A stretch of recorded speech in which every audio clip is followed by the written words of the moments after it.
Voilà, bonjour à tous. Margarita Tapias et moi-même, Marc Osconon, membres de l'exécutif VRD, nous sommes très heureux de vous accueillir aujourd'hui dans le cadre de cette conférence. Alors, je vous rappelle que RD, que ce soit différentes sections, que ce soit RD Commission ou RD Conseil, organise pas mal de conférences. Si ces thèmes vous intéressent, je vous propose de vous loguer sur le site de RD Conseil, où vous pourrez retrouver toutes les vidéos de ces conférences, ainsi que les PowerPoint. Petit rappel que je voudrais vous faire, c'est qu'il y aura bientôt une conférence débat qui, elle, sera organisée par RD Commission. Elle aura lieu le 18 février, donc dans à peu près 15 jours. Elle aura lieu dans la grande salle du CGT, qui se trouve rue de la Loi. Nous y rencontrerons le journaliste Jean Quatremer, que certains d'entre vous connaissent, puisqu'il a déjà organisé un débat. Et un débat qui avait lieu il y a un peu plus d'un mois, et il concernait le point de vue de la presse sur la commission de la dernière chance. Un débat très intéressant. Et bien, le 18 février, il se propose de venir débattre sur l'avenir de l'euro, en nous présentant son nouveau livre « Il faut achever l'euro ». Je sais. Alors aujourd'hui, nous accueillons Maître Arnaud Gillard. Maître Arnaud Gillard, un conférencier que vous connaissez déjà, puisqu'il a déjà présenté quelques conférences ici. Il a notamment présenté, l'an passé, une conférence qui s'intitulait « L'héritage concernant la nouvelle loi en y incluant l'aspect des familles recomposées ». Aujourd'hui, il nous présente un autre sujet, un sujet un peu plus délicat, puisqu'il est souvent mêlé d'aspects émotifs. Il s'agit du divorce et de la garde partagée. Alors, pour essayer de voir plus clair sur les dispositifs légaux sur le divorce et la garde partagée, je vous propose de passer la parole à Maître Arnaud Gillard en vous rappelant qu'à la fin de la conférence, vous pourrez poser toutes vos questions. Voilà, Maître. Merci beaucoup. Voilà, ça a l'air de fonctionner mieux que l'ordinateur. Formidable. Bien. Merci pour ces aimables mots.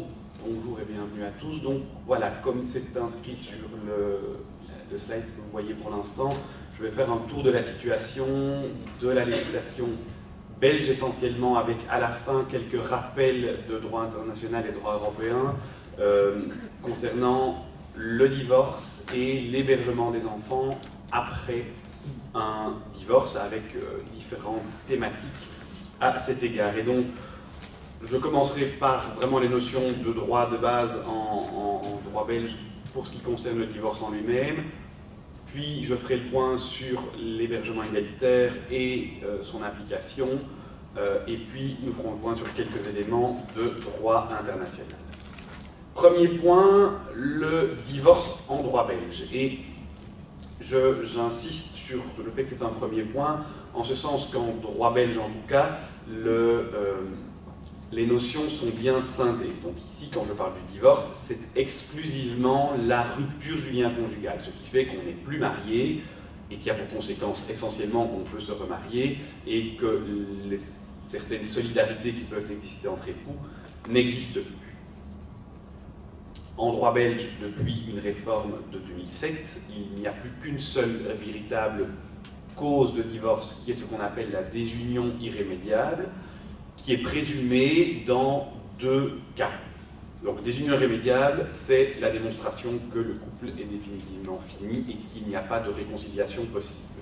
Mais la loi dit, c'est en tout cas présumé, si un des deux demande le divorce et que les parties sont séparées depuis plus d'un an, ou si les deux demandent le divorce, ou bien si la deuxième personne dit oui, en fait je suis d'accord, je veux bien divorcer, si les parties sont séparées depuis plus de 6 mois.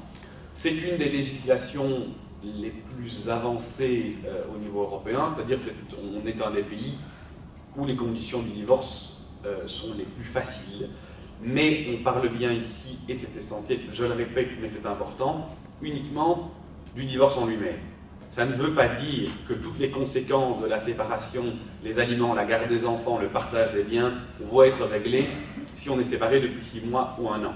C'est exclusivement la notion même de rupture du lien conjugal qui est réalisée avec cette procédure. Donc, comme je vous le disais, toutes les autres choses qui vont devoir être discutées, c'est toutes les conséquences qui sont les conséquences compliquées d'un divorce. Le partage des biens, les pensions alimentaires, et par pension alimentaire, on entend les pensions entre ex-époux, c'est-à-dire que l'un des époux doit à l'autre selon toute une série de conditions. Ça ne sera pas le sujet aujourd'hui, mais c'est évidemment souvent un des grands débats. Les contributions alimentaires, par contribution alimentaire on entend les pensions alimentaires pour les enfants, donc c'est pension pour les ex-époux, contribution pour les enfants, et la garde des enfants qui, en droit belge, se nomme l'hébergement des enfants.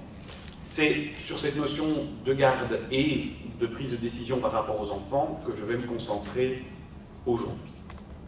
Première difficulté, l'autorité parentale. L'autorité parentale, qu'est-ce que c'est? En réalité, c'est la prise de décision par les parents de tout ce qui concerne leurs enfants mineurs. C'est en réalité absolument toutes les décisions un peu importantes concernant les enfants. Comment se module cette autorité parentale en droit belge?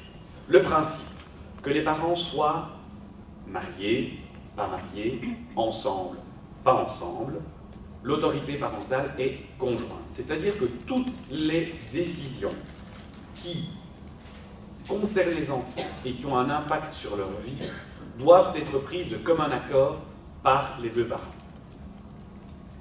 Ça me paraît à moi, juriste belge, une évidence. Je rentre de Paris où j'étais vendredi dernier pour les états généraux du droit de la famille. Ça n'est pas évident du tout dans tous les pays de l'Union, et alors quand on sort de l'Union, c'est encore beaucoup moins évident. Dans beaucoup de pays, l'autorité parentale n'est pas conjointe, en tout cas si l'enfant n'est pas issu d'un couple marié. Elle doit alors faire l'objet d'une démarche positive des parents à la naissance en disant, en gros, surtout une démarche positive de la maman qui signe le document en disant « oui, je suis d'accord que toutes les décisions importantes seront prises de commun accord entre nous deux », si ce n'est pas, c'est par exemple ce qui se passe en Suisse avec les couples non mariés, et si ce n'est pas le cas, le papa doit se tourner vers un tribunal en disant « je veux pouvoir prendre les décisions qui concernent mon enfant ». On n'est pas du tout dans... Et il y a des systèmes où c'est encore beaucoup plus radical, en tout cas à partir du moment où il y a une séparation. On n'est pas dans cette situation-là en Belgique, et toutes les décisions importantes sont prises, en théorie, par les deux parents.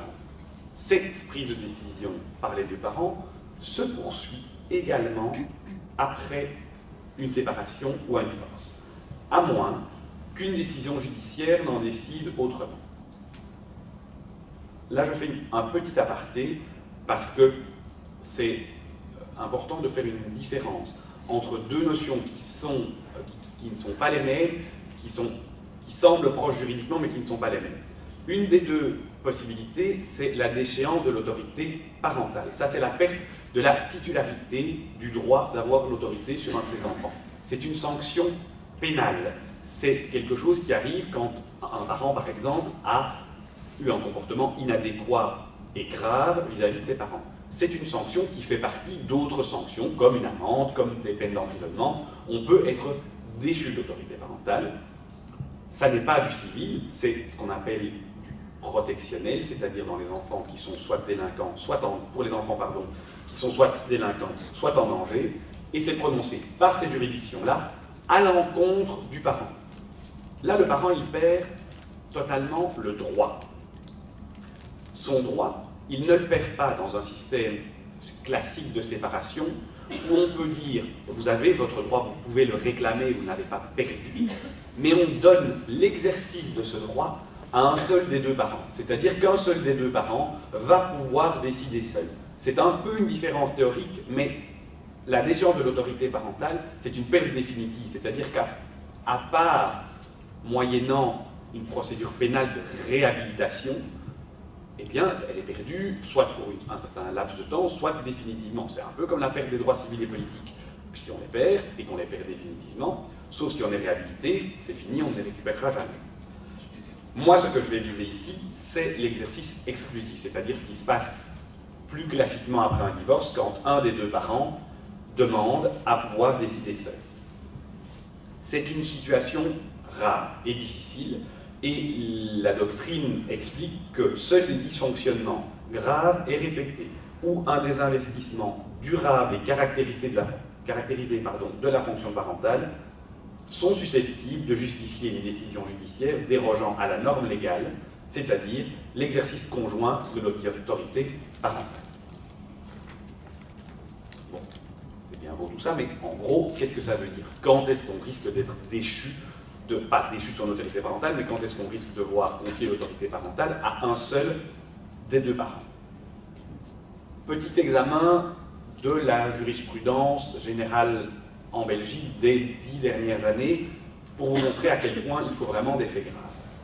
Une consommation habituelle de drogue dans le chef d'un des deux parents ne le déchoit pas de l'autorité parentale. Je vous rappelle, c'est la prise de décision. Ça ne veut pas dire que ce parent va héberger ses enfants, ou les héberger seuls, ou les héberger sans condition. Mais tout ce qui concerne cet enfant, c'est-à-dire la religion dans laquelle il est éduqué, l'école dans laquelle il sera scolarisé, les activités extrascolaires, pour autant qu'on puisse les considérer comme ayant un impact important, ce genre, les choix religieux qui ont un impact physique, comme par exemple la circoncision, tous ces éléments-là, ces décisions-là resteront prises conjointement par les deux parents, même si un des deux parents est un consommateur habituel de drogue, même si un des deux parents, jurisprudence bruxelloise, a été violent sur la mère pendant la grossesse, même si un des deux parents est en prison.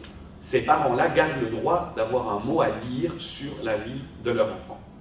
Les exemples où l'autorité parentale a été confiée à un seul des deux parents, c'est essentiellement la cause de désintérêt manifeste d'un des deux parents. En gros, c'est la sanction de quelqu'un qui ne répond à rien, qui rend impossible l'exercice conjoint de l'autorité parentale parce que le parent qui héberge les enfants et qui veut les inscrire à l'école, qui veut les inscrire au catéchisme ou dans une formation religieuse, qui veut qu'ils puissent faire des activités extrascolaires, n'a même pas une opposition permanente, il n'a simplement pas de réponse. Mais sans réponse, il y a une présomption de refus, et cette présomption de refus rend très très difficile la gestion quotidienne. Et donc, c'est vraiment dans ces cas-là que les tribunaux octroient à un des deux parents l'autorité parentale exclusive en disant « maintenant ça suffit, c'est ingérable dans cette situation-là ». Alors soit c'est un désintérêt manifeste, soit il n'y a pas de désintérêt manifeste, mais la localisation ou le mode de vie d'un des deux parents rend impossible cette concertation. Moi je l'ai obtenu par exemple avec un parent qui vivait dans un village très reculé en Afrique, où il était absolument injoignable, qui revenait très régulièrement en Belgique, enfin, 1 ou 2 fois par an, mais pendant le laps de temps où il était là-bas, il était injoignable, ce qui rendait ingérable le quotidien. Eh bien, dans des cas comme ceux-là, les tribunaux peuvent octroyer exclusivement l'autorité parentale à un des deux parents. L'autre moment où cela peut arriver, c'est la sanction d'une voie de fait particulièrement grave, comme par exemple et essentiellement un rapt parental. C'est-à-dire qu'un parent qui s'est rendu coupable d'un enlèvement parental ou d'un enlèvement international d'enfants peut se voir privé de cette autorité parentale et peut se voir perdre le droit de dire où va résider son enfant ou dans quelle école il sera scolarisé en sanction civile de la voie de fait et du délit qu'il a commis en enlevant son propre enfant de l'autre parent. Donc, la question que le juge doit se poser, c'est, et c'est pour ça que c'est si difficile à obtenir, est-ce que, dans le cas d'espèce, la vie de l'enfant sera améliorée concrètement par une décision qui va modifier la règle de l'accord des deux parents pour confier l'autorité parentale à un seul des deux parents à l'exclusion de l'autre. En gros, toujours, le focus des juges qui prennent des décisions par rapport aux enfants, c'est l'intérêt de l'enfant. Et bien ici, c'est comme d'habitude, c'est l'intérêt de l'enfant. Est-ce que ça ira mieux pour l'enfant si on confie cette autorité parentale à un des deux parents? Pas est-ce que la vie du parent qui héberge l'enfant sera plus simple? C'est pas ça la question. Pas est-ce que ça va éviter des conflits? C'est pas ça la question. La question c'est est-ce que pour l'enfant, ça sera mieux que toutes les décisions soient prises par un seul des deux parents? Et donc il y a une grande réticence de la part des juges, parce que c'est une mesure qui est assez extrême, mais par contre, le fait qu'on octroie rarement l'autorité complète à un des deux parents, fait que, ça moi c'est un contentieux que je vois tous les jours, on se retrouve devant un tribunal pour trancher, je vais encore plaider ça dans 3 semaines, dans quelle école l'enfant sera inscrit à la rentrée prochaine. Est-ce que cet enfant peut partir en voyage aux États-Unis pendant l'été? Toutes sortes de choses qui sont effectivement qui rendent le quotidien très compliqué et qui engorgent les tribunaux parce que l'autorité parentale reste conjointe et que les magistrats ne font pas assez utilisation de la possibilité de la modalisation de l'autorité parentale, qui est selon moi une très bonne solution, qui est prévue par la loi mais qui est très peu utilisée par les juges et aussi, il faut bien le dire, très peu demandée par les avocats, qui est le fait de dire, écoutez, pour toutes les décisions du quotidien, en ce compris les choix scolaires, etc., on confie tout à un, sauf pour quelques points qui me paraissent quand même essentiels. Et ces quelques points essentiels, alors il faudra l'accord de l'autre parent. C'est une bonne solution, c'est une solution qui n'est pas beaucoup utilisée, mais c'est une solution à laquelle il faut penser, et si vous êtes confronté à ce genre de difficulté, c'est parfois un juste milieu qui est plus facile à obtenir d'un magistrat, parce qu'il n'a pas l'impression de priver totalement un parent de ses droits de parent, mais il dit quand même, bon, on va quand même faciliter le quotidien du parent qui s'occupe de cet enfant, et donc on va modaliser l'autorité parentale. Ça, c'est pour la prise de décision. C'est un préalable à ce qui était vraiment le cœur de notre sujet aujourd'hui, c'est-à-dire l'hébergement des enfants. À nouveau, loi belge, assez progressiste à cet égard, règle de base, article 374, paragraphe 2 du Code civil, je ne vais pas vous le redire, mais c'est, et vous l'avez sans doute déjà entendu, ce qu'on appelle l'hébergement alterné égalitaire, communément appelé la garde alternée, souvent une semaine chez l'un, une semaine chez l'autre.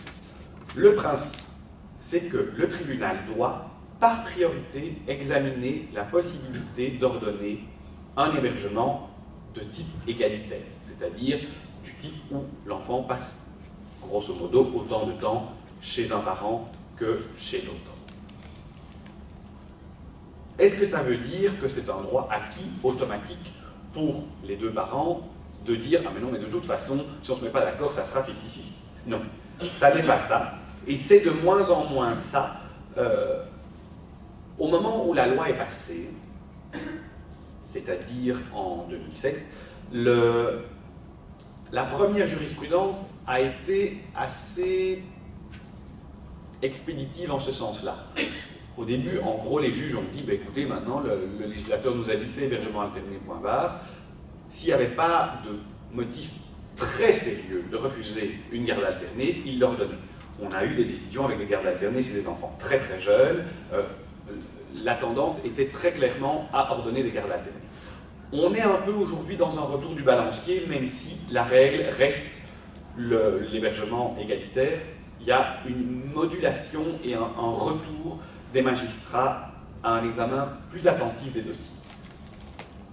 Quelles sont les conditions pour cet hébergement égalitaire?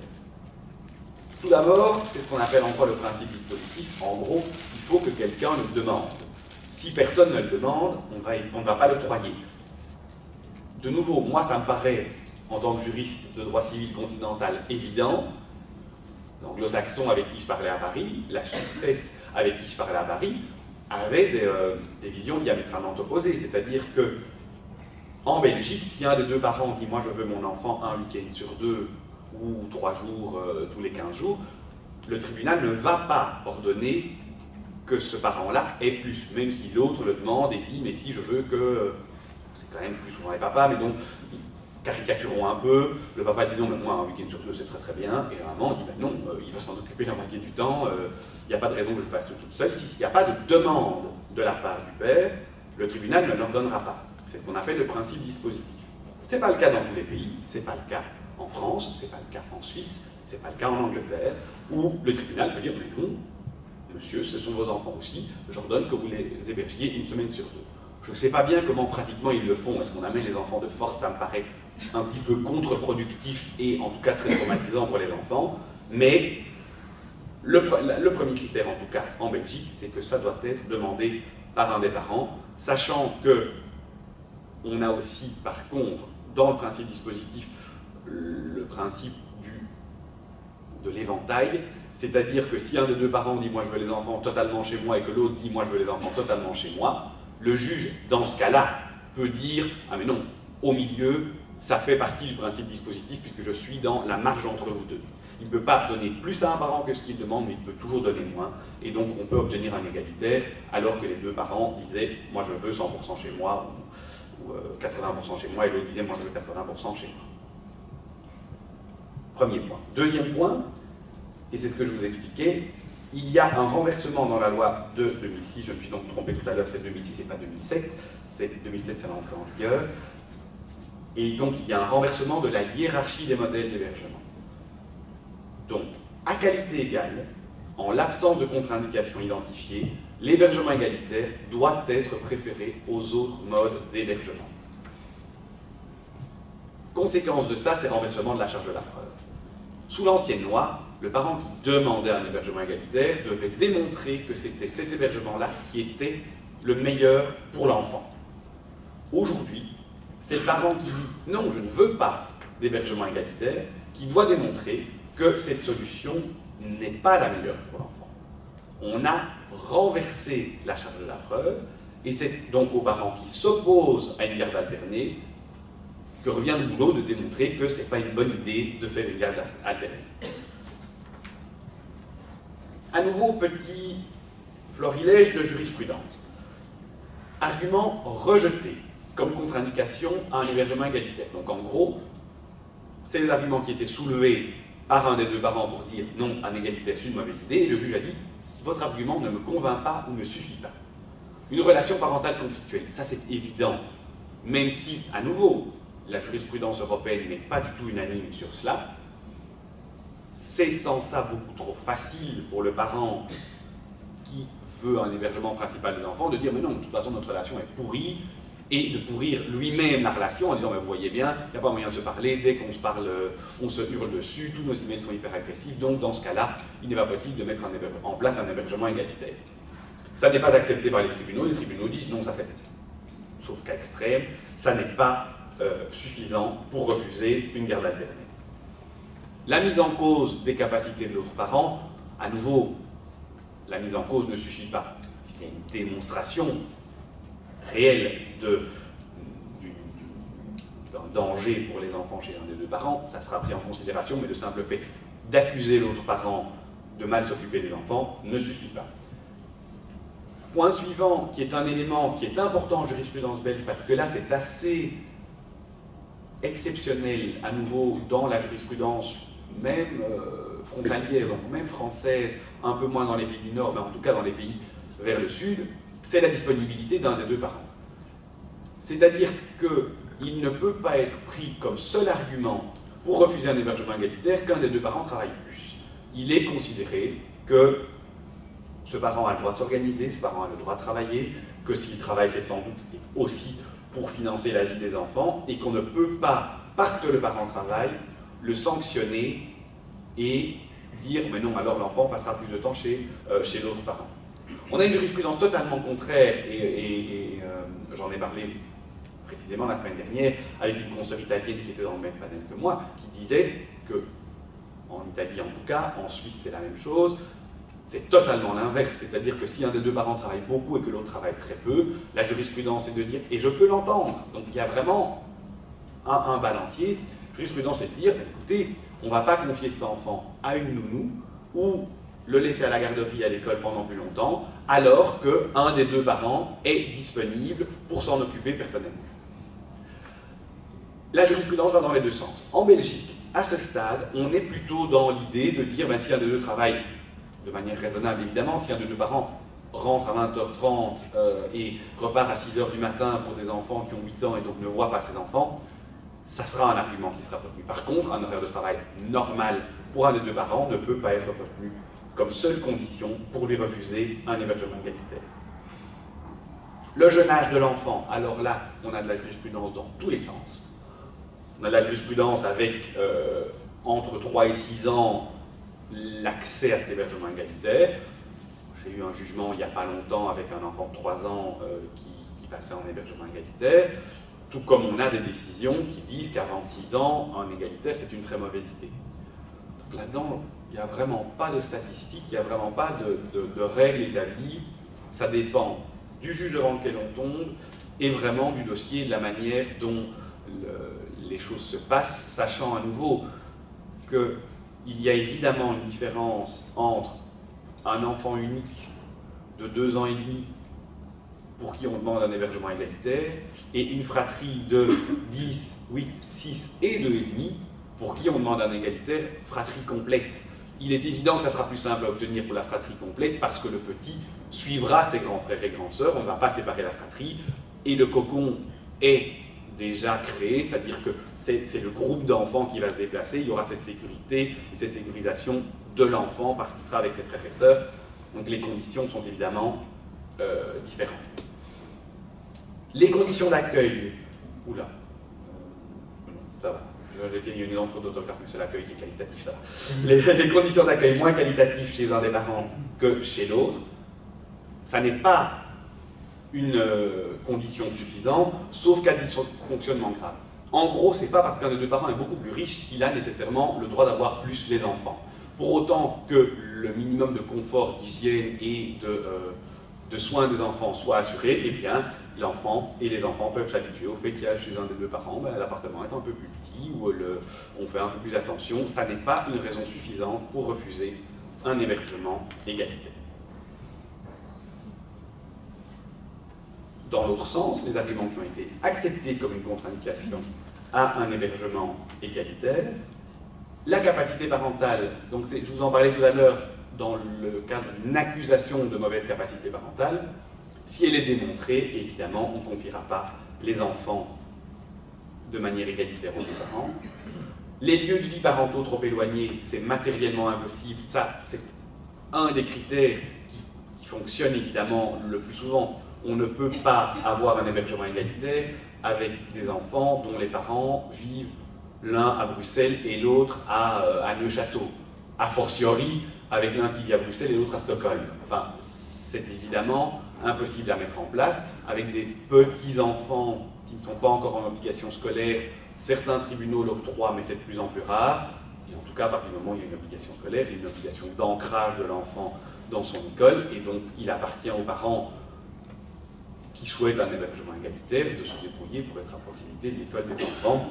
Ça fait donc partie de toutes les difficultés dont je vous parlais tout à l'heure, puisque du coup, il y a des demandes de changement d'école pour suivre un des deux parents qui souhaitent déménager, et on est dans des conflits dès lors d'autorité parentale et de choix d'école.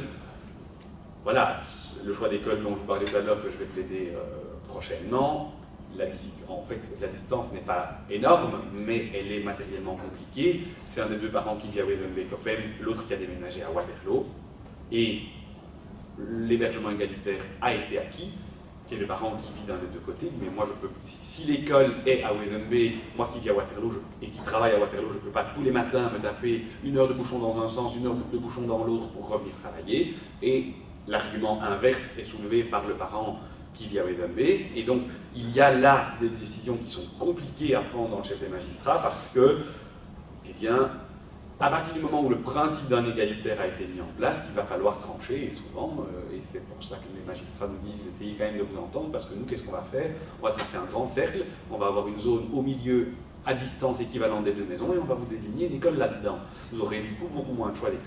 Donc c'est parfois un petit peu difficile à entendre, ce que je peux comprendre, mais c'est une manière pour les magistrats régulièrement de forcer la discussion entre les parents en disant essayez quand même de trouver quelque chose qui est bien pour votre enfant plutôt qu'un Vogelpick, comme on dit en bruxellois, qu'un tir de fléchette entre les deux en espérant tomber sur une bonne école, mais avec les chances que ça ne soit pas le cas et les chances qu'il n'y ait pas de place. En plus de ça, troisième critère, c'est évidemment le très jeune âge de l'enfant.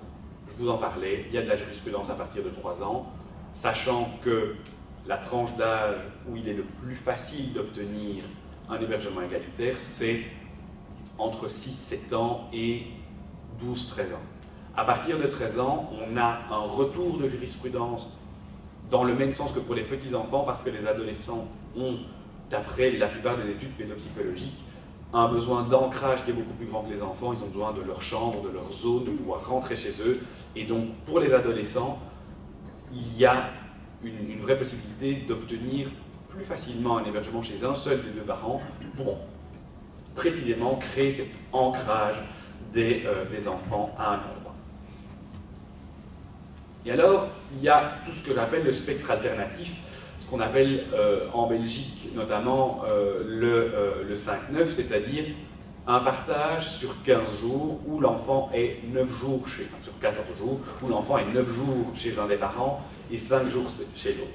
C'est souvent une première étape pour arriver à un alterné pur et simple, c'est souvent une bonne première étape à demander parce que c'est moins violent psychologiquement, et c'est parfois aussi une bonne demande à formuler parce qu'elle permet aux parents qui demandaient un hébergement principal d'avoir une impression psychologique de victoire. C'est-à-dire que si on est sur un 5-9, celui qui allait 9 jours se dit ça va, on m'a quand même confié essentiellement l'hébergement de mes enfants. Et donc c'est parfois la décision des magistrats qui veulent permettre à un des deux parents de sauver la face et de se dire j'ai quand même gagné alors que l'autre parent a un peu moins de temps les enfants chez lui. On est vraiment dans des combats d'ego et la difficulté des magistrats c'est de recentrer le débat sur l'intérêt de l'enfant, sachant qu'on est dans des périodes extrêmement conflictuelles puisqu'on est juste après une séparation et donc la dispute parfois elle n'est pas axée sur l'intérêt de l'enfant, elle est axée sur la vengeance, elle est axée sur la victoire personnelle ou elle est axée sur une impression qu'a un des deux parents de l'intérêt de l'enfant qui n'est parfois pas démontré mais qui fait que en caricaturant, mais cette bonne femme qui m'a largué, forcément c'est une mauvaise mère puisqu'elle m'a largué. Et c'est un mélange complet des genres, mais c'est évidemment la chose contre laquelle les magistrats doivent lutter et réussir à se concentrer sur ce qui est véritablement l'intérêt de l'enfant. Ça, c'est ce qui se passe en droit belge. Est-ce que vous êtes soumis au droit belge? Parce qu'en réalité, c'est aussi une des questions, et c'est aussi une des questions essentielles. J'aurais pu commencer par ça, mais je voulais d'abord vous faire prendre conscience, parce que vous allez voir que quand même pas mal de chances que vous soyez soumis au droit belge. Mais donc, quel est le droit qui va être appliqué à votre procédure? Et ça, ce sont mes notions de droit international. Pour ce qui concerne le divorce en lui-même, donc je rappelle, rupture du lien conjugal, rien de plus, rien de moins. C'est le règlement de Bruxelles 2 bis en son article 3 qui règle cette question-là, avec toute une série de compétences alternatives. Alternatives, ça veut dire qu'elles fonctionnent toutes. Il suffit que le critère soit bon et ça marche. Deux grands critères, la résidence habituelle des époux ou leur dernière résidence habituelle pour autant que l'un d'eux réside encore, ou la résidence habituelle du défendeur, ou en cas de demande conjointe, une des résidences habituelles, ou la résidence habituelle de celui qui demande pour autant qu'il y ait vécu 6 mois s'il est national du pays, ou la résidence habituelle s'il a habité là pendant plus d'1 an, la personne qui demande, le demandeur donc. Ça, c'est un des deux critères, résidence habituelle, c'est-à-dire le centre de ses intérêts quotidiens, le lieu où on est inscrit dans les registres de la population, où l'on vit, où l'on travaille, où l'on passe le plus clair de son temps, ou bien, deuxième critère, celui de la nationalité commune des deux époux. Ça, c'est un critère qui est important dans le règlement européen, c'est-à-dire que si les deux époux ont la même nationalité, on peut toujours saisir du divorce les juridictions de l'État membre. Hein. On est bien dans un règlement européen, donc on parle d'un État membre, mais on peut toujours saisir les juridictions de l'État membre dont les deux parties ont la même nationalité. Ça implique, cette règle-là, régulièrement des courses à la juridiction, parce que le même règlement dit c'est le tribunal qui est premier saisi, pour autant qu'il soit compétent selon tous ces critères-là, c'est le tribunal qui est premier saisi qui va garder le dossier de divorce. Et on a donc des courses entre, régulièrement, des gens qui habitent, qui ont une résidence habituelle à Bruxelles, le couple vit ici, donc on est dans le critère du point A, résidence habituelle des époux, mais ils sont tous les deux français, tous les deux italiens, tous les deux polonais, tous les deux allemands, et donc leur pays de nationalité a aussi la compétence. Et s'ils pensent que dans ce pays de nationalité, ils pourraient avoir un jugement qui leur est plus favorable, on a une course à la juridiction et on essaie de saisir rapidement le premier, le pays qui nous paraît le plus intéressant. Ça, c'est un grand sport avec ce règlement, puisqu'il y a des critères alternatifs. Ce qu'on oublie parfois, c'est que ce qui est en fait important, bien plus que savoir quel est le tribunal qui va trancher mon divorce, c'est quelle loi ce tribunal va appliquer. Or, la loi, elle est aussi réglée par un règlement européen, le règlement de Rome 3, soit il y a un accord des parties sur toute une série de lois qui sont soit celles de leur résidence habituelle, soit celles de leur nationalité, soit la loi est fixée par le règlement. Et là, on est dans un critère alternatif, évidemment, sinon ça serait impossible de décider, mais donc, on n'est pas dans un critère alternatif, on est dans un critère hiérarchique. Le tribunal regarde dans l'ordre. Est-ce qu'il y a une résidence habituelle des époux dans le même pays au moment de la saisine de la juridiction, donc quand on va dans le tribunal pour la première fois? Si oui, c'est cette loi-là. Sinon, c'est leur dernière résidence habituelle, pour autant qu'elle ne date pas depuis un an, et qu'il y en a encore un qui vit là. Sinon, c'est la nationalité commune. Et si aucun de ces critères ne fonctionne pas, alors c'est la loi du tribunal qui a été saisie.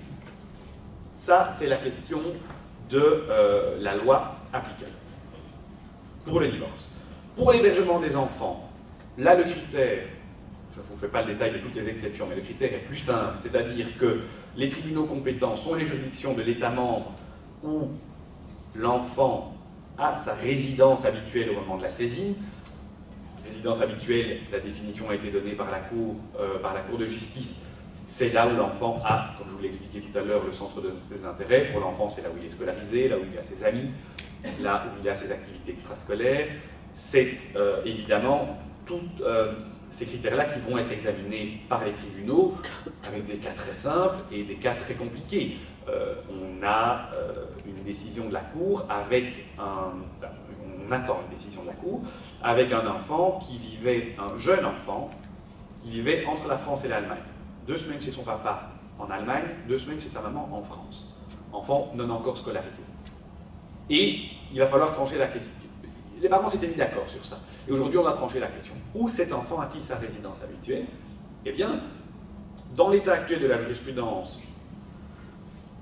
on pourrait dire que cet enfant n'a pas de résidence habituelle. Mais, sauf que sans résidence habituelle, on a un problème de compétence internationale. Et donc, la manière dont la Cour va répondre à cette question-là sera intéressante. Mais donc, en général, c'est pas si compliqué. Là où l'enfant réside habituellement, les tribunaux sont compétents. Et quelle est la loi qui sera applicable? Et c'est là qu'on voit que la course à la juridiction a un vrai intérêt, même si elle est moins facile dans le cadre des enfants, c'est que la Convention de la Haye qui règle cette question de loi applicable dit, en gros, c'est la loi du tribunal saisie. C'est beaucoup plus simple. C'est beaucoup plus simple que ce qu'on a dans d'autres matières où les tribunaux vont appliquer la loi de pays étrangers. C'est toujours compliqué quand on demande à un tribunal belge d'appliquer la loi anglaise ou la loi française, et inversement. Et donc, en principe, loi applicable, loi qu'on appelle loi du fort, c'est-à-dire la loi du tribunal qui est saisie. Et si ça n'est pas le cas, eh bien, et si il y a moyen de démontrer un lien étroit avec un autre pays, le tribunal peut envisager d'appliquer cette autre loi. C'est ce qui est prévu par la Convention de la Haye. C'est en gros tout ce que j'avais à vous dire concernant le divorce et la garde des enfants. Je suis à votre disposition pour toutes les questions que vous pourriez avoir. C'est pas très très long, mais j'ai fait le tour vraiment des questions essentielles en droit belge et en droit international. Et je suis à votre disposition pour toutes les questions. Voilà, merci Maître pour ces bonnes paroles et cette conférence très complète. Si vous avez des questions, je vous en prie, allez-y. Il y a des micros qui sont à votre disposition. N'hésitez pas. Madame, s'il vous plaît. Léna. Excusez-moi juste. Je vous en prie, madame. Je vous écoute. Allez-y. Non. Je peux répéter la question. Enfin, moi je vous entends, mais ça n'a pas l'air de passer dans le micro. Mais je peux répéter la question si vous souhaitez.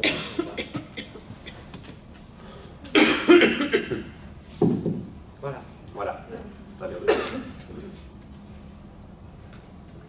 Merci beaucoup, Maître, pour votre présentation. Est-ce que vous pourriez développer un petit peu la notion de, au titre des arguments acceptés, il y a donc des cas où des hébergements différenciés Oui. sont demandés. Le critère de la capacité parentale d'un parent, est-ce que vous pourriez éventuellement développer qu'est-ce que cette capacité C'est vraiment, on parle d'une capacité à prendre soin des enfants. C'est-à-dire qu'on est faut démontrer, bon, entendons-nous bien, pour obtenir que l'enfant soit principalement chez l'autre parent, c'est ça votre question, je suppose, hein. Il faut démontrer que le parent qui demande un égalitaire n'est pas capable de s'occuper des enfants dans un sens de capacité de santé, de nourriture, de physique, d'hygiène, que si les enfants sont chez ce parent-là, ils ne prennent pas de bain, ils mangent tout seuls à 10 h du soir devant la télévision parce qu'on ne leur a pas préparé à manger. Je parle d'enfants qui doivent encore être pris en charge. C'est un argument qui est sauf danger pour l'enfant, moins utilisé pour un enfant de 16 ans. Mais pour des enfants de 8, 9, 10 ans, où vraiment il y a un soutien quotidien qui doit être mis en place, c'est cette organisation-là qui doit être examinée et éventuellement mise en cause. Une incapacité, par exemple, parce que je l'ai eu, à assurer un suivi scolaire, parce que le parent n'est à 10 ans en général ça va encore, mais à 14 parfois le parent n'est plus capable de le faire, ça arrive, ça n'est pas nécessairement suffisant si des éléments sont mis en place pour permettre à l'enfant d'être suivi à l'école ou par d'autres personnes. C'est vraiment une mise en risque de l'enfant par rapport à ses biens minimums. Il n'est pas nourri, enfin, je vous ai dit, il n'est pas nourri, il n'est pas soigné, il y a un traitement médical qui a été prévu et il n'est pas administré. Voilà, ça par exemple, un enfant diabétique, ça c'est que j'ai vu dans un dossier où le parent ne fait pas les tests quotidiens, ou ne suit pas régulièrement l'alimentation ou le taux glycémique de l'enfant. Ça évidemment, comme c'est une mise en danger de l'enfant, ce sont des arguments qui sont retenus. Mais il faut vraiment des arguments qui sont solides et graves. D'autres questions? Monsieur? Oui, bonjour. Je voulais savoir si toute la réglementation qu'on a évoquée s'applique aussi aux parents vivant en cohabitation légale. Oui, donc pour ce qui concerne l'hébergement des enfants, toute la réglementation est exactement la même. Marié, cohabitation légale ou cohabitation simple, c'est-à-dire pas marié du tout. Les règles sont les mêmes pour tous les parents. C'est aussi une grande différence avec les pays qui nous entourent, mais en Belgique, les règles de parentalité sont absolument identiques, quel que soit le lien entre les parents, que ce soit un couple hétérosexuel ou homosexuel, pour autant qu'il y ait une double filiation qui ait été acceptée. Et à partir du moment où il y a cette double filiation, la règle est la même pour tout le monde, c'est autorité parentale conjointe et la loi sur l'hébergement égalitaire s'applique. Et j'avais une deuxième question rapide. Vous aviez évoqué la période 5-9. Oui. Et donc, quand un parent voudrait obtenir un 5-9 ou un 9-5, un 9-9, oui, et l'autre voudrait une cohabitation égalitaire, un hébergement égalitaire, pardon, comment ça se passe au niveau... Je veux dire, il faut qu'il y ait l'autre parent qui veut plus prouve quelque chose ou... Oui, ça fait partie des mêmes critères. C'est vraiment au cas par cas. Il faut démontrer que dans l'intérêt de l'enfant, et jamais oublier que la seule focale, c'est l'intérêt de l'enfant, et que dans l'intérêt de l'enfant, c'est mieux que cet enfant passe 9 jours chez l'un et 5 jours chez l'autre. Par exemple, dans le cas d'un parent qui travaille énormément, c'est quelque chose qui peut être retenu, parce que, ou un parent qui voyage beaucoup, qui peut dire, enfin, où on pourrait dire, mais du coup, il voyage beaucoup, mais une semaine sur deux, il peut avoir l'enfant du jeudi à la sortie de l'école au mardi retour à l'école. Ça lui fait des longs week-ends, on va vers un équilibre et c'est organisable. On est vraiment dans du cas par cas. Donc ça, c'est toute une série d'arguments très factuels qui doivent être expliqués. Merci. Merci. Madame, je vous en prie.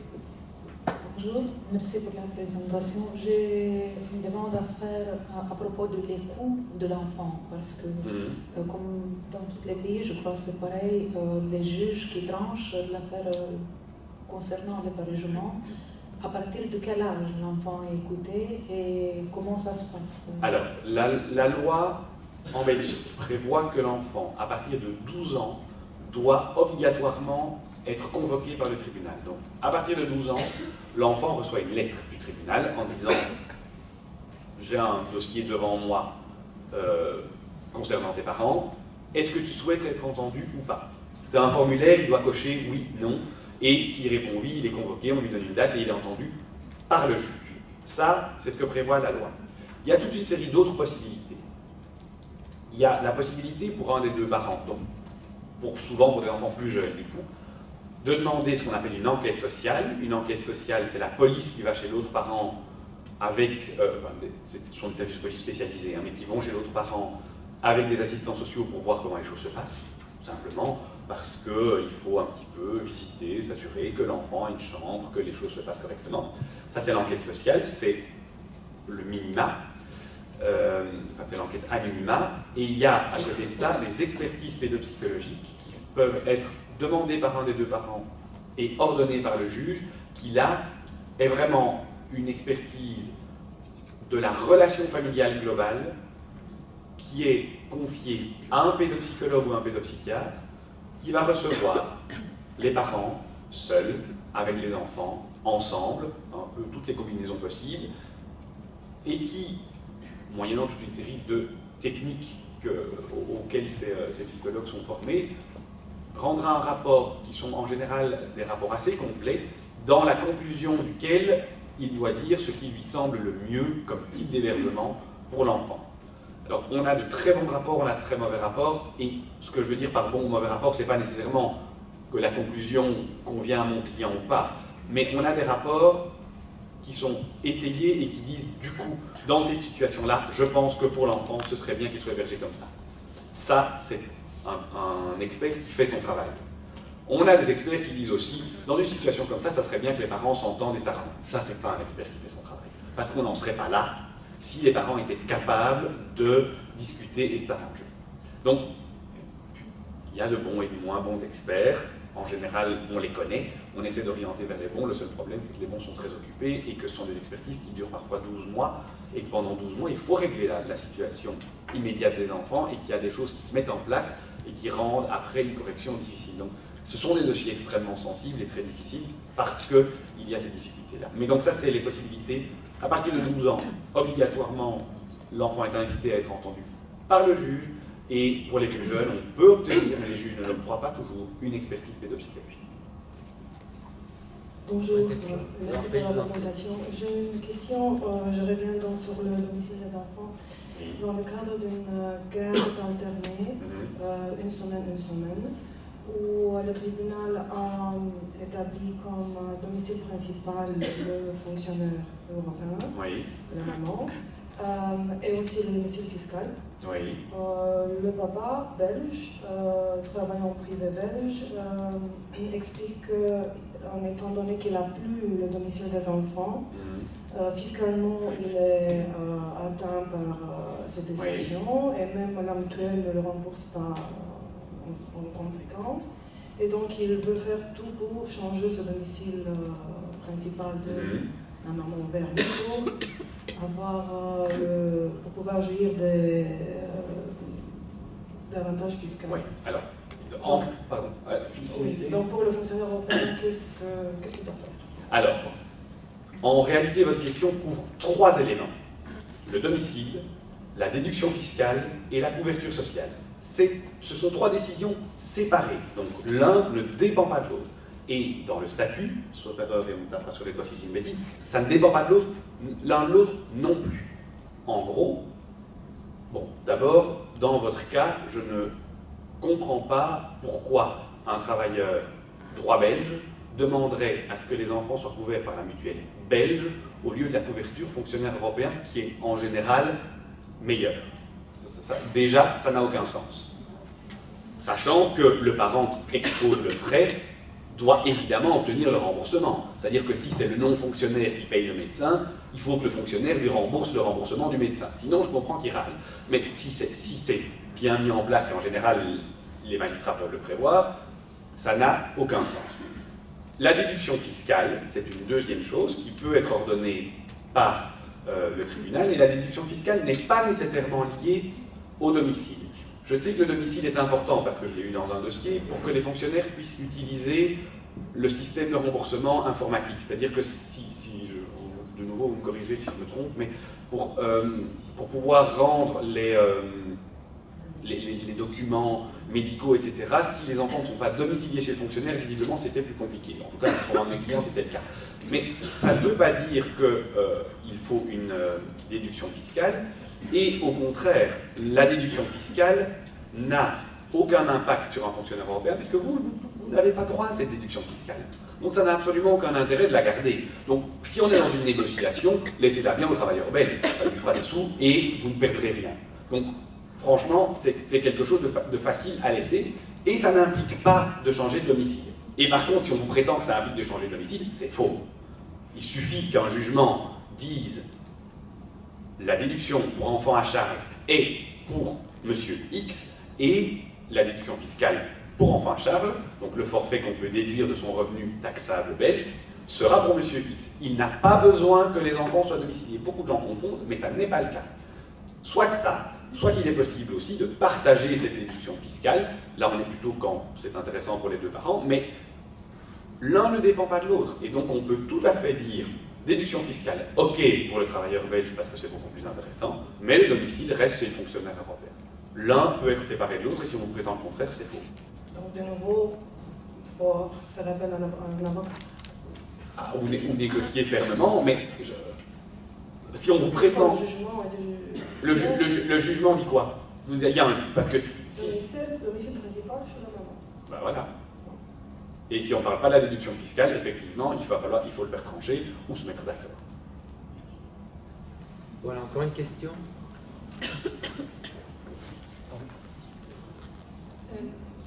Oui, allez-y, je vous en prie, posez votre question. Bonjour, donc la question, si les deux parents sont d'accord pour une certaine forme de garde alternée, donc un certain nombre de jours chez l'un et un autre nombre de jours chez l'autre, est-ce que le tribunal essaye de respecter ça? Toujours. Sauf si c'est manifestement contraire à l'intérêt de l'enfant, un accord des parents est toujours acté. Il y a dans ces audiences-là un membre du parquet, donc un représentant du procureur du roi, qui examine en regardant quand même si c'est pas donc qui a un avis, qui donne un avis dans tous les dossiers concernant les enfants, mais en général, quasiment toujours, s'il y a un accord des parents, le tribunal acte cet accord et en fait un jugement. Ça n'est pas une difficulté. Ils ne font des difficultés quand vraiment les accords privent totalement un des deux parents de ses droits. Donc même si un des deux parents est d'accord de dire « moi je verrai mes enfants 3 jours chaque été, c'est tout », là, dans ces cas-là, les tribunaux pourraient refuser d'acter en disant c'est contraire à l'intérêt de l'enfant. Mais si on est dans quelque chose de relativement équilibré, donc à partir d'un vieux classique d'un week-end sur 2, là, il n'y a vraiment aucune difficulté, c'est toujours accepté par les tribunaux. Madame ici devant qui essaie depuis longtemps de poser sa question. Merci beaucoup pour la compétence et pour la tranquillité que vous nous transmettez. Je ne sais pas, c'est la première fois que je vois un avocat homme, donc je n'ai pas d'expérience, vous nous transmettez sincèrement. Et donc, je voudrais savoir, quels sont les arguments pour lesquels, à partir de 12 ans, il y a moyen de revoir une garde alternée? Je vous fais un exemple simple, je ne sais pas si ça tombe dans... Oui.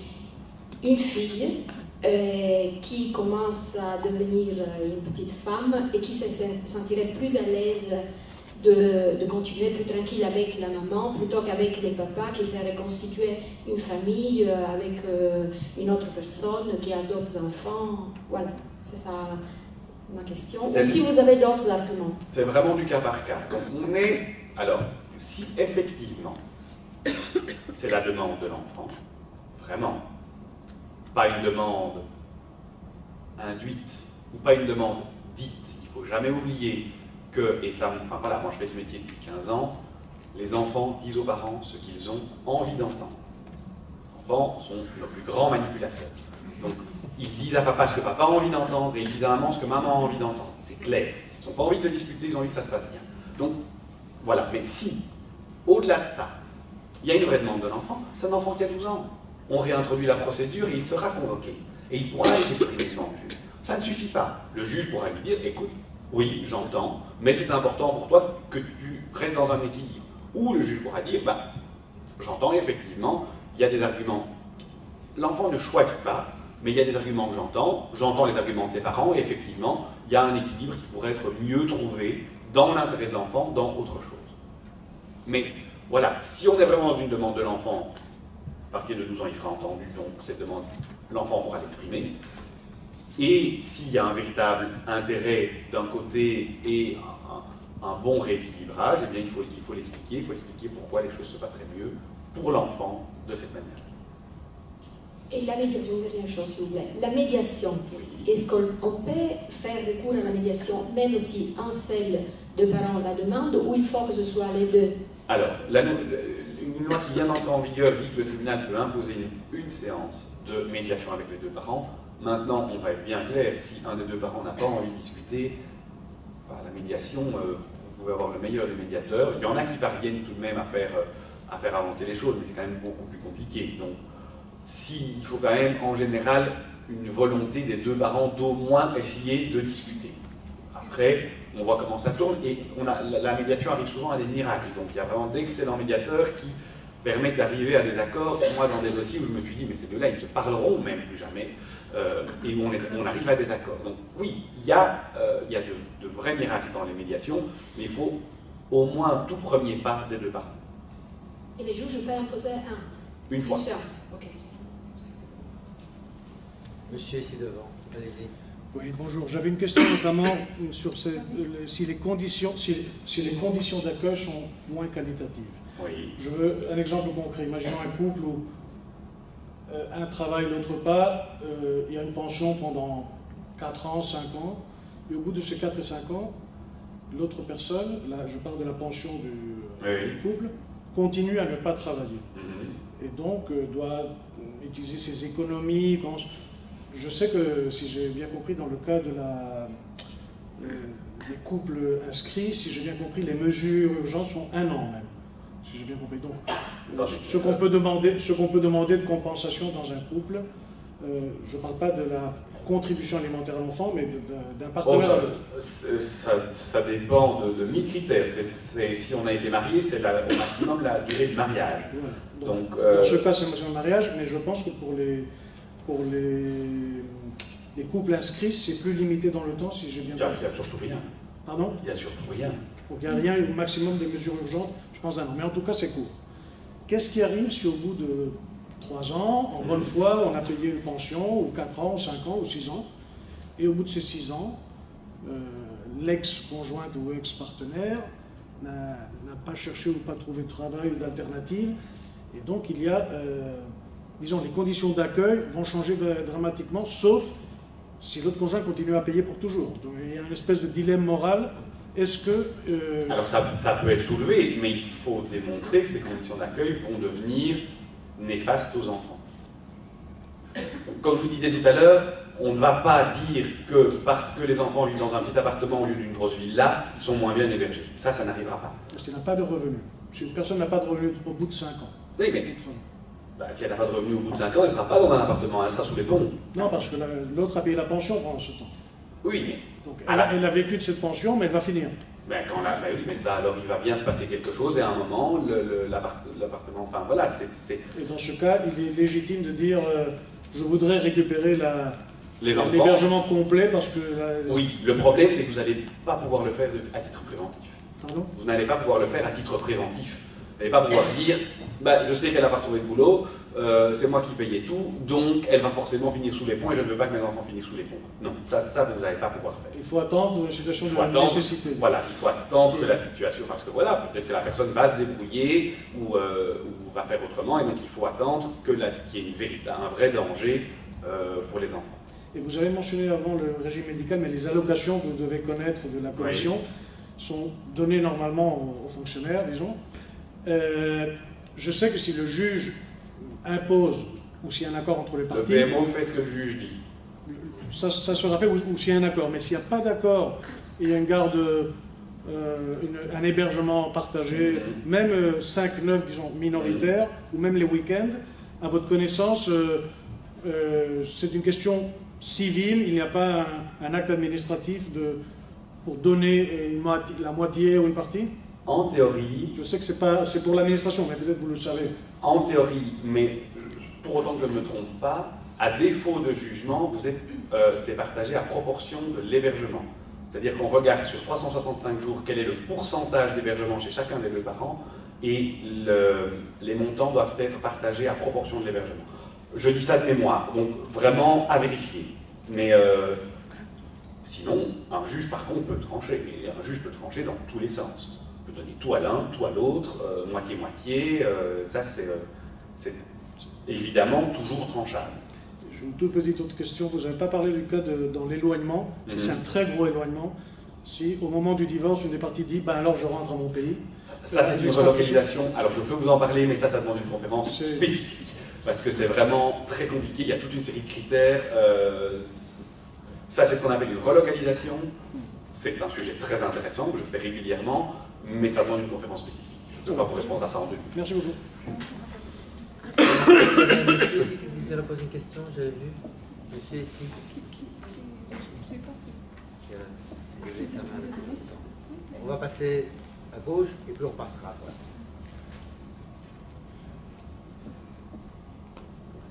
Je vous en prie, allez-y, monsieur. Bonjour maître. Question, j'ai envoyé un projet de convention d'hébergement et d'entretien à mon ex-épouse il y a déjà il y a 3 semaines en fait. Oui. Malgré 2 reminders en fait, j'ai pas eu de réponse. Donc finalement j'ai envoyé un email en disant que si j'ai pas de réponse de sa part en 1 semaine, je considère que la convention est acceptée de sa part. Ça marche pas. Ça marche pas. Malheureusement, le refus se présume, mais pas d'accord. Ok, d'accord, donc c'est pas... Pas pour des conventions comme ça. Ah ouais, donc, donc, ça pourrait fonctionner si on est dans un état post-convention, dans lequel il est dit, par exemple, des décisions pour les enfants seront prises de commun accord, et à défaut de réponse, mais on le prévoit souvent dans nos conventions préalables, à défaut de réponse dans les 15 jours, l'accord est présumé. Alors là, ça marche. Mais pour avoir une présomption d'accord, vous devez avoir quelque chose qui règle la présomption d'accord, sinon ça ne marchera pas. D'accord, donc l'étape suivante, c'est encore essayer de négocier, sinon il faut aller voir un avocat. Exactement. Merci. Madame, je vous en prie, veuillez. Merci. J'ai 2 questions. Donc, la première, c'est le sujet de l'évolution de l'enfant. Donc, vous avez expliqué qu'après les 2 ans, il va être complété. Est-ce que dans votre expérience, ça c'est quand même traumatisant pour un enfant qui n'aime pas voir les parents se disputer, d'être en fait... C'est très difficile et ça dépend vraiment beaucoup des enfants. Les juges sont formés, donc ils font normalement ça correctement. Ils ne sont pas interrogés. Les juges commencent toujours par leur dire tu n'es pas là pour choisir un papa et maman et tu n'es pas là pour me dire enfin, on va t'écouter, mais c'est pas toi qui décides. C'est toujours par ça que ça commence. C'est pas l'enfant qui décide, c'est important qu'il le sache. C'est papa et maman, et si papa et maman ne parviennent pas à se mettre d'accord, c'est le juge. C'est jamais l'enfant qui décide. Ça, c'est la première chose qu'on dit. Et normalement, ils sont formés, donc il y a on les interroge plus sur leur vécu, sur leurs souhaits.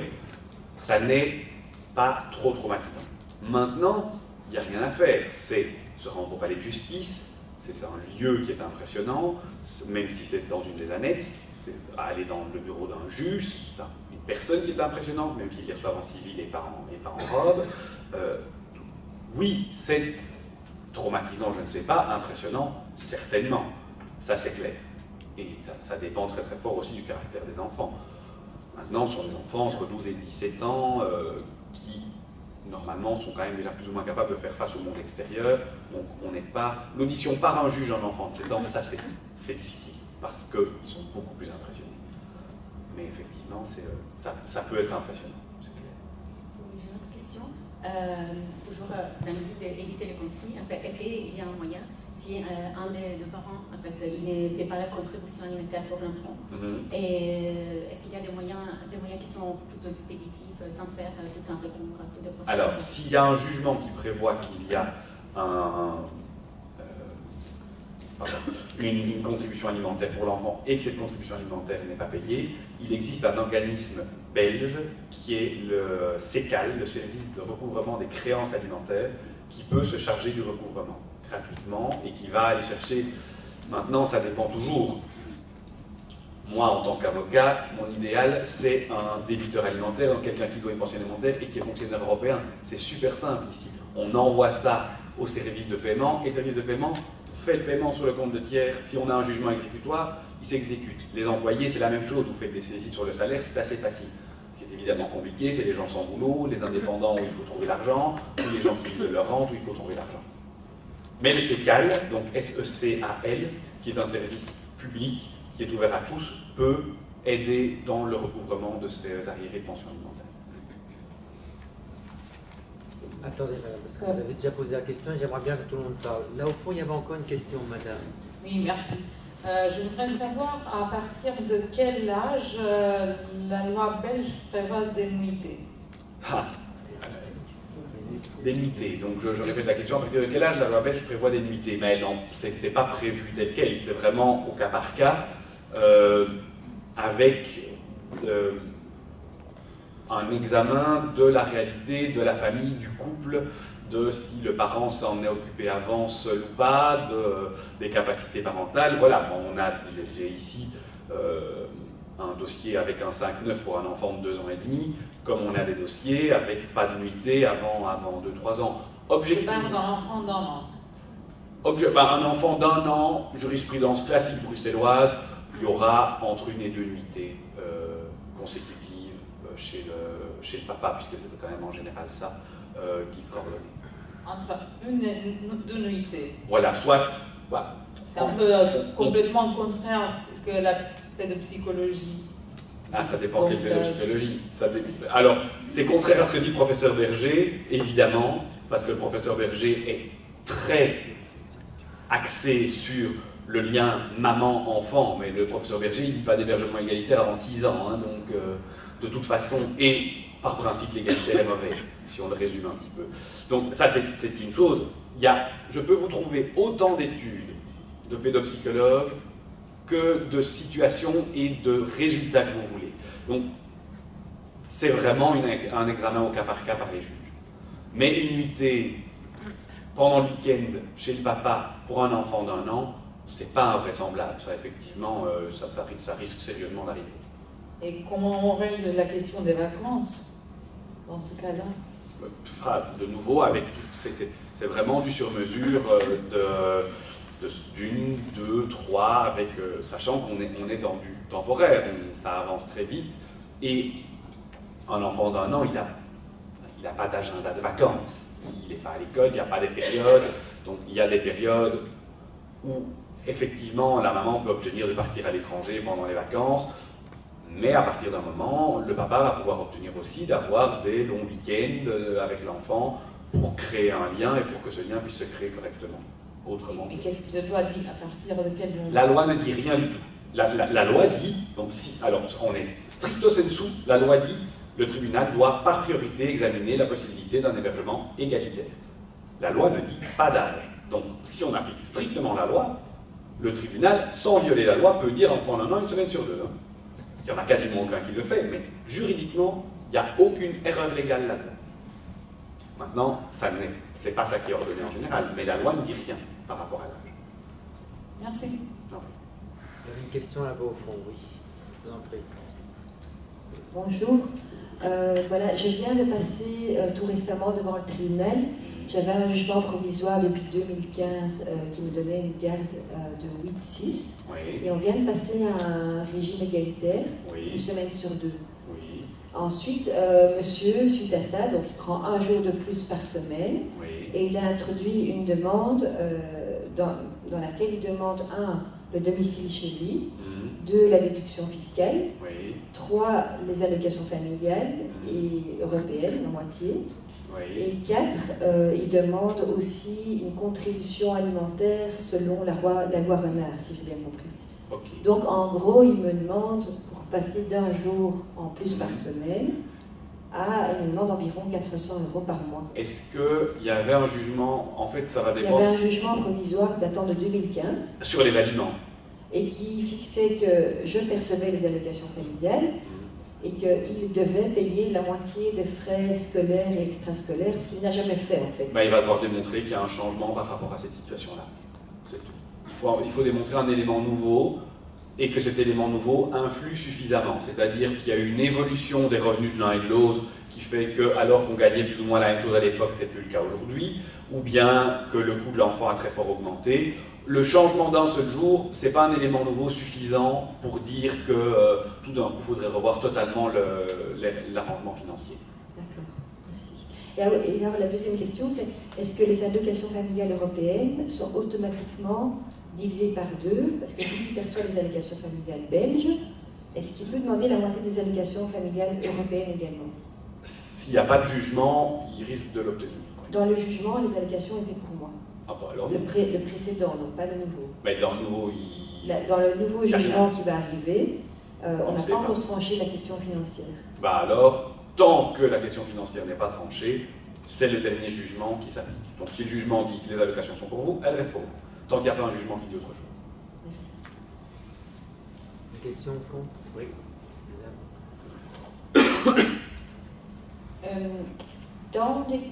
Dans les cas que le papa a des enfants un week-end sur 2, dans 3 ans, et il change d'avis, et souvent il veut 50-50. Oui. Est-ce que si la maman n'est pas d'accord, est-ce que si ça va au tribunal, est-ce que on a de chance d'avoir le 69 ou est-ce que c'est vrai, ça dépend tellement d'un dossier à l'autre que ça va être très difficile de répondre comme ça en théorie. Ça dépend de l'âge des enfants, ça dépend de ce qui a été mis en place, ça dépend de l'investissement du papa ou pas. Et ça dépend. Voilà, si quand on a mis en place un week-end sur 2, l'enfant avait 3 ans et que maintenant il en a 6, effectivement, on est dans un argument raisonnable pour dire maintenant il faut augmenter l'hébergement chez le papa. Donc ça. Par contre, si on était à 12 ans, que maintenant il en a 15, là on voit un peu moins bien quel serait l'élément nouveau qui aujourd'hui justifierait un changement. Et surtout, il faudrait voir si ça avait été déjà demandé à l'époque ou pas. Donc ça, c'est vraiment du cas par cas. C'est très difficile de répondre en théorie. Okay. Ça va, merci. Ok, encore une question sur ma droite peut-être?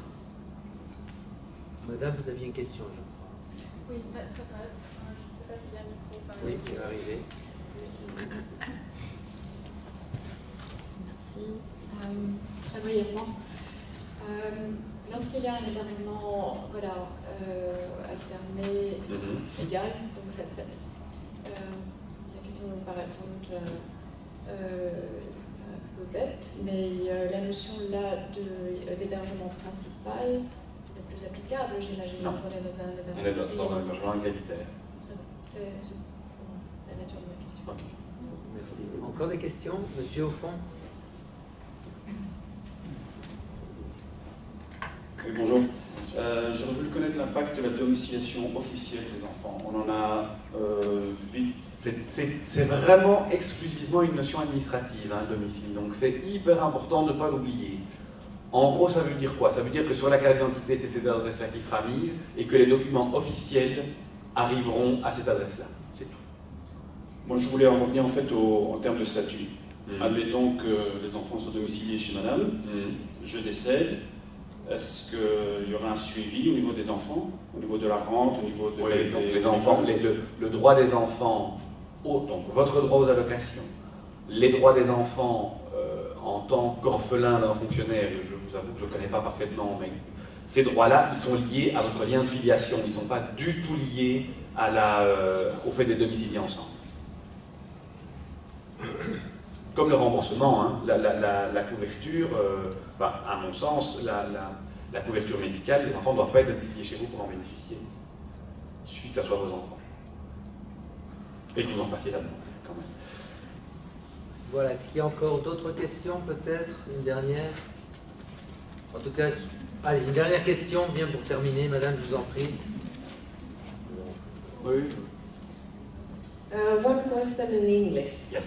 If the parents are both from the same member state, the other one is working here and living with the children, and the other one living in the origin country. Yes. Where to handle this case? Well, it depends on what. On the divorce, it can be both, either here or... about the custody. Custody of the children, it's where the children live. So okay. It will be here. There's quite no discussion about it. Et une dernière question de madame, juste en rouge, derrière. Thank you very much. So another question in English, because I'm better in English. So I've got a provisionary decision that the father of my child can come to Brussels, visit him every second week. Well, he said at the beginning he's not going to come because it's very difficult for him, etc. And we are planning to go for holidays for like now Carnival holidays abroad, and he's telling me now, he wrote me an email, I'm going to come to visit my child this and this weekend, which is exactly the weekend that we would like to leave. What am I supposed to do?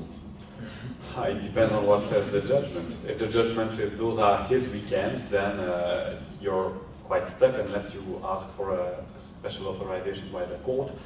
If it's every second weekend, you have to see which one it is. It's either you try to discuss or you try to obtain an authorization from the court. It's like every pair weekend, so it falls for that weekend. But originally, he told me that I'm not going to come. It's not possible for me. But all of a sudden, he wants to come to prove that he's got interest in a job. But if he wrote to you, I'm not going to come on that date, then you can say, well, now I have arranged something else, you can come the weekend after. It's not exactly the case. But my lawyer sent like the official letter about non-habitation, that he's not coming. So I don't know what that means, where I am, what can I do? So I'm obliged to offer him, to wait and offer him every weekend that it's offered by the court? Yes, if it's foreseen by the court, you're supposed to let him have the children every second weekend if it's what is foreseen by the court. And if you don't like it, you have to ask for a change in the organization by the court. Even though that he expressed himself that he is not willing to come, or it's difficult for him to come. Well, if you've got an email from him saying, I'm not coming on the 22nd, you can go abroad, of course. If he just said, I don't know if I'm ready to, that's not that clear, then, then it's not that clear, and he still has the right to come and visit. Thank you. Voilà. Allez, la toute dernière question, je vous en prie. S'il vous plaît, est-ce qu'un parent peut refuser à l'autre parent la délivrance, l'autorisation pour la délivrance d'un passeport? Et si oui, sur la base de quoi? Non. Et s'il refuse, il faut demander au tribunal d'être autorisé à commander seul le passeport. Ah, ok. D'accord. Il n'y a pas de raison. Merci. Et s'il y a une crainte que les enfants disparaissent avec le parent, il suffit à ce parent-là de demander une interdiction de quitter la Belgique sans l'autorisation. Mais s'il n'y a aucune raison... délivrance du passeport, c'est juste pour embêter, ça ne fonctionne pas. Voilà, merci. Voilà, merci beaucoup pour cette conférence, Maître. Je rappelle aussi à tous les membres RD que vous pouvez rencontrer Maître Gillard, parce que c'est parfois difficile d'exprimer nos sentiments et notre vécu ici devant la salle de tout le monde. Alors si vous désirez vous le rencontrer, vous pouvez envoyer un email à RD Conseil. On se fera un plaisir de vous inscrire dans la permanence. Voilà. Merci beaucoup. Merci.